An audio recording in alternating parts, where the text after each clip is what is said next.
ಬರೀ ಹಿರಳಿಕಾಯಿ ಜ್ಯೂಸ್ ಮಾಡ್ಕೊಂಡು ಕುಡಿಯೋಣ. ಕುಡಿದ್ರೆ ಪಿತ್ತ ವಾಸಿ ಆಗುತ್ತೆ.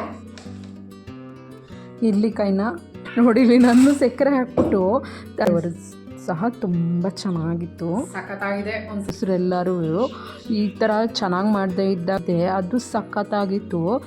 ತಿಂದಾಗ ಚೆನ್ನಾಗೈತೆ ಅಂತಲೇ ಹೇಳಲಿಲ್ಲ, ಕೊಟ್ಟಿದ್ದಾರೆ. ಏನು ಸಖತ್ತಾಗಿ ಕಾಣಿಸ್ತಿದೆ ಅಲ್ವಾ? ಅಷ್ಟು ಅಲ್ಲದೆ ಇಲ್ಲಿ ನೋಡಿ. Hi friends, welcome back to Sushma Kutumba YouTube channel. ಇವತ್ತು ವಾಕ್ ಮುಗಿಸ್ಕೊಂಡು ಬಂದೆ. ಹಿರಳಿಕಾಯಿ ಇತ್ತಾ, ಹಿರಳಿಕಾಯಿ ಜ್ಯೂಸ್ ಮಾಡಿಕೊಂಡು ಕುಡಿಯೋಣ, ಪಿತ್ತಕ್ಕೆ ಒಳ್ಳೆಯದು ಅಂತೇಳಿ ಇವಾಗ ಹಿರಳಿಕಾಯಿ ಜ್ಯೂಸ್ ಮಾಡ್ತಾಯಿದ್ದೀನಿ. ಬನ್ನಿ ಹಿರಳಿಕಾಯಿ ಜ್ಯೂಸ್ ಮಾಡಿಕೊಂಡು ಕುಡಿಯೋಣ ಒಂದ್ಸರಿ. ಹಿರಳಿಕಾಯಿ ಜ್ಯೂಸ್ ಸಿಂಪಲ್ ಫ್ರೆಂಡ್ಸ್. ನೋಡಿ, ಹಿರಳಿಕಾಯಿ ಜ್ಯೂಸ್ಗೆ ಸ್ವಲ್ಪ ಜೀರಿಗೆ ಕುಟ್ಕೋಬೇಕು.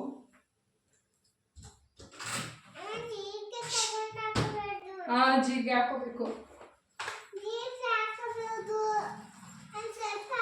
1 ಸ್ಪೂನ್ ಜೀರಿಗೆ ಹಾಕೋತಾ ಇದ್ದೀನಿ.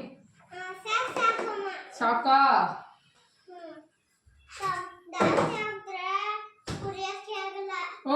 ನೋಡಿ, ಇಷ್ಟೊಂದು 1 ಸ್ಪೂನ್ ಎಲ್ಲ ಹಾಕೋಬಾರ್ದು, ಸ್ವಲ್ಪ ಹಾಕೊಂಡ್ರೆ ಸಾಕು. ಇದು ನಾಳೆಗೂ ಆಗುತ್ತೆ. ಕಂಟಿನ್ಯೂಸ್ ಆಗಿ ಕುಡಿದ್ರೆ ಪಿತ್ತ ವಾಸಿ ಆಗುತ್ತೆ. ಮತ್ತು ಈ ಬೆಳಗ್ಗೆನೆ ಕುಡಿಯೋದ್ರಿಂದ ಇದು ಬೆನಿಫಿಟ್ ತುಂಬ ಇದೆ. ಇದು ಹುರಿದ್ರೆ ಚೆನ್ನಾಗಿರುತ್ತೆ, ಬಟ್ ಇವಾಗ ಹುರಿಯೋಕ್ಕೆ ಅಷ್ಟು ಟೈಮ್ ಆಗಲ್ಲ.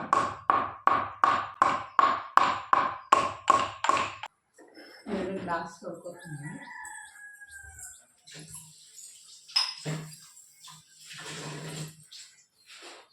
ನನ್ನ ಮಗಳು ಬಂದ್ಬಿಟ್ಲು ನೋಡಿ. ನೀನು ಕುಡ್ತೀರಾ?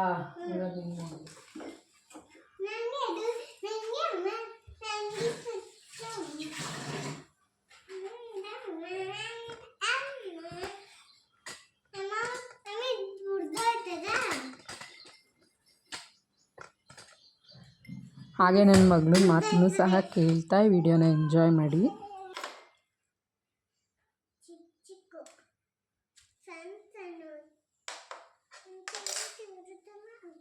ಕುಯ್ಕೊತಾ ಇದ್ದೀನಿ. ಹಿರಳಿಕಾಯಿನ ಕುಯ್ದ್ಬಿಟ್ಟು ಇವಾಗ ಎಷ್ಟು ಬೇಕೋ ಅಷ್ಟು ಸ್ವಲ್ಪ ರಸನ ತಗೋತಾ ಇದ್ದೀನಿ. ತುಂಬ ಜಾಸ್ತಿ ರಸ ತೊಗೊಂಡ್ರೆ ನಿಮಗೆ ಗೊತ್ತಿರೋ ಥರ ನಿಂಬೆಹಣ್ಣು ಥರ ಇದೂ ಸ್ವಲ್ಪ ಒಗ್ರು ಮತ್ತು ಹುಳಿ ಇರುತ್ತೆ. ಮತ್ತು ಇದಕ್ಕೆ ನಾನಿವಾಗ ಉಪ್ಪನ್ನ ಆ್ಯಡ್ ಮಾಡ್ಕೊತಾ ಇದ್ದೀನಿ. ತುಂಬ ಉಪ್ಪು ಆ್ಯಡ್ ಮಾಡ್ಕೊಳ್ಳೋ ಅವಶ್ಯಕತೆ ಇಲ್ಲ, ಯಾಕಂದರೆ ಇದಕ್ಕೆ ಇನ್ನೊಂದು ಸೀಕ್ರೆಟ್ ಇಂಗ್ರೀಡಿಯೆಂಟ್ಸ್ ಹಾಕಬೇಕು ಫ್ರೆಂಡ್ಸ್. ವಿಡಿಯೋನ ಎಲ್ಲ ಸ್ಕಿಪ್ ಮಾಡಿದೆ, ಕೊನೆವರೆಗೂ ನೋಡಿ. ಹಾಗೆ ಇವಾಗ ಕುಟ್ಕೊಂಡಿರೋ ಅಂತಹ ಜೀರಾ ಪೌಡ್ರನ್ನ ಹಾಕಿ ಮಿಕ್ಸ್ ಮಾಡ್ಕೊತಾ ಇದ್ದೀನಿ. ಇದಕ್ಕೆ ಮುಂಚೆನೇ ನಾನು ಜೀರಾ ಪೌಡರ್ ಯಾಕೆ ಆ್ಯಡ್ ಮಾಡಿದೆ ಅಂದರೆ, ಜೀರಾ ಫ್ಲೇವರು ಸ್ವಲ್ಪ ಜ್ಯೂಸ್ಗೆ ರಸ ಬಿಟ್ಕೊಳ್ಳಿ ಅಂತ ಹೇಳಿ ಜೀರಾ ಪೌಡರ್ನ ಹಾಕ್ಕೊತಾ ಇದ್ದೀನಿ. ಇದಕ್ಕೆ ಸ್ವಲ್ಪ ಉಪ್ಪನ್ನು ಹಾಕ್ಕೊಂಡಿದ್ದೀನಿ ಅಲ್ವಾ, ಹಾಗಾಗಿ ಇವಾಗ ನೆಕ್ಸ್ಟು ನೋಡಿ, ಅದೇ ಕುಟಾಣಿಗೆ ಸ್ವಲ್ಪ ಮೆಣಸಿನಕಾಳನ್ನು ಸಹ ಹಾಕ್ಕೊತಾ ಇದ್ದೀನಿ. ಅದನ್ನು ಕುಟ್ಟಿ ಪೌಡರ್ ಮಾಡ್ಕೋಬೇಕು. ಇದು 1-2 ಆದರೆ ನೀಟಾಗಿ ಸಣ್ಣಗೆ ಪೌಡರ್ ಆಗೋಲ್ಲ, ಹಾಗಾಗಿ ಸ್ವಲ್ಪ ಜಾಸ್ತಿನೇ ಹಾಕ್ಕೊಂಡು ಪೌಡರ್ ಮಾಡ್ಕೊತಾ ಇದ್ದೀನಿ. ಅದಕ್ಕೆ ಎಷ್ಟು ಬೇಕೋ ಅಷ್ಟು ಜ್ಯೂಸ್ಗೆ ತೊಗೊಂಡ್ರೆ ಸಾಕು. ಇವಾಗ ಅದನ್ನು ಸಹ ಕುಟ್ಕೊತಾ ಇದ್ದೀನಿ.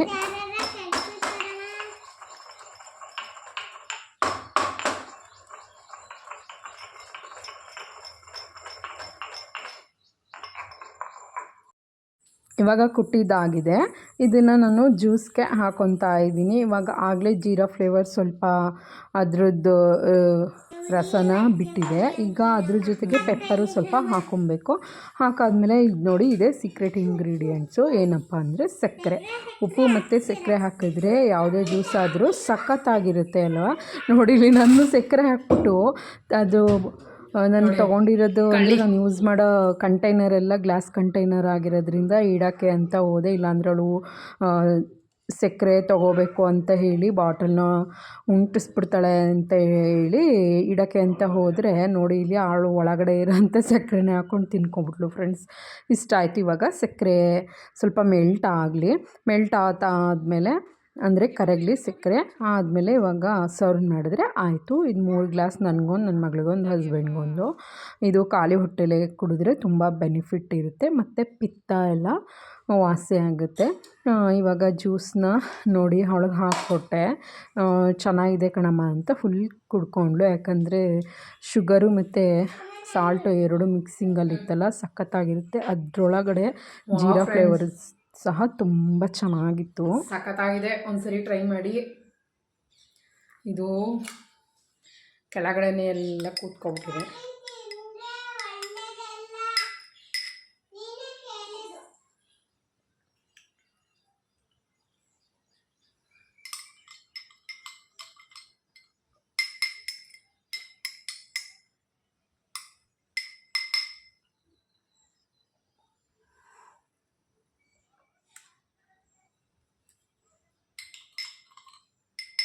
ಹಿಂಗೇನಾ? ಇದಾದಮೇಲೆ ನೋಡಿ ನಾನು ಶಾವಿಗೆ ಬಾತ್ ಮಾಡೋಣ ಅಂತ ಹೇಳಿ ಶಾವಿಗೆ ಬಾತ್ ಎಲ್ಲನೂ ರೆಡಿ ಮಾಡ್ಕೊಂಡು ಮಾಡಿದೆ. ಇದೇನಾಯ್ತಪ್ಪ ಶಾವಿಗೆ ಬಾತ್ ಅಂತ ನೋಡೋಕ್ಕೆ ಹೋಗೋಷ್ಟರಲ್ಲಿ ಈ ಥರ ಸ್ವಲ್ಪ ಎಲ್ಲ ಜಾಸ್ತಿ ಬೆಂದೋಗ್ಬಿಟ್ಟಿತ್ತು. ಆದರೂ ಟೇಸ್ಟ್ ಮಾತ್ರ ಸಖತ್ತಾಗಿತ್ತು. ನೋಡಿ ನಮ್ಮನೆ ಗಂಡಸರೆಲ್ಲರೂ ಈ ಥರ ಚೆನ್ನಾಗಿ ಮಾಡದೇ ಇದ್ದಾಗ ಅದು ಡೈಜೆಷನ್ ಆಗೋವರೆಗೂ ಚೆನ್ನಾಗಿ ಮಾಡಿಲ್ಲ ಅಂತ ರಬ್ಬರ್ ಥರ ಎಳಿತಾರೆ ಫ್ರೆಂಡ್ಸ್. ನಿಮ್ಮ ಮನೇಲೂ ಇದೇ ಥರನಾ? ಆದರೆ ನೆಕ್ಸ್ಟ್ ಡೇ ನೋಡಿ ಈ ಥರ ಚಪಾತಿ ಮತ್ತು ಆಲೂಗೆಡ್ಡೆ, ಬಟಾಣಿ, ಕಡಲೆಕಾಳು ಎಲ್ಲ ಹಾಕ್ಬಿಟ್ಟು ಕೂರ್ಮ ಮಾಡಿದ್ದೆ. ಅದು ಸಖತ್ತಾಗಿತ್ತು. ತಿಂದಾಗ ಚೆನ್ನಾಗೈತೆ ಅಂತಲೇ ಹೇಳಲಿಲ್ಲ. ಚೆನ್ನಾಗಿಲ್ಲ ತಿಂಡಿ ಅಂತ ಅಂದಾಗ ಬೆಳಗ್ಗೆಯಿಂದ ಸಂಜೆ ತನಕನೂ ಚೆನ್ನಾಗಿರಲಿಲ್ಲ ಅಂತಾರೆ.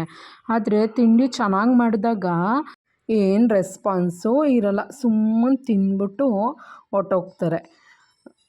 ಆವಾಗ ಅರ್ಥ ಮಾಡ್ಕೋಬೇಕು. ನಾನಂತೂ ಹಾಗೆಯೇ ಅರ್ಥ ಮಾಡ್ಕೊಳ್ಳೋದು. ಚೆನ್ನಾಗೈತೆ ತಿಂಡಿ ಅಂದಾಗ ಅವ್ರು ಏನೂ ರೆಸ್ಪಾನ್ಸ್ ಮಾಡಲ್ವಲ್ಲ, ಆಗ ಚೆನ್ನಾಗೈತೆ ತಿಂಡಿ ಅಂತ ಅಂದ್ಕೊತೀನಿ. ಅವರೇನಾದರೂ ರೆಸ್ಪಾನ್ಸ್ ಮಾಡಿದರೆ ಚೆನ್ನಾಗಿಲ್ಲ ಇವತ್ತು ತಿಂಡಿ ಅಂತ ಅರ್ಥ. ನಿಮ್ಮ ಮನೇಲೂ ಇದೇ ಥರ ಮಾಡ್ತಾರಾ? ನಿಮ್ಮ ಮನೇಲಿ ಇರೋ ಗಂಡಸ್ರುಗಳು ಕಾಮೆಂಟ್ ಮಾಡಿ, ನಮ್ಮ ಮನೇಲೂ ಇದೇ ಥರ ಮಾಡ್ತಾರೆ ಅಂತ. ನನಗಂತೂ ಬೇಜಾರಪ್ಪ ಈ ಥರ ಇಲ್ಲ. ಚೆನ್ನಾಗಿದ್ದಾಗ ಚೆನ್ನಾಗೈತೆ ಅಂತ ಹೇಳಬೇಕು, ಚೆನ್ನಾಗಿಲ್ಲ ಅಂತ ಅಂದಾಗ ಚೆನ್ನಾಗಿಲ್ಲ ಅಂತ ಹೇಳಬೇಕು. ಎಷ್ಟು ಬೇಜಾರಾಗುತ್ತೆ ಅಲ್ವಾ ಫ್ರೆಂಡ್ಸ್?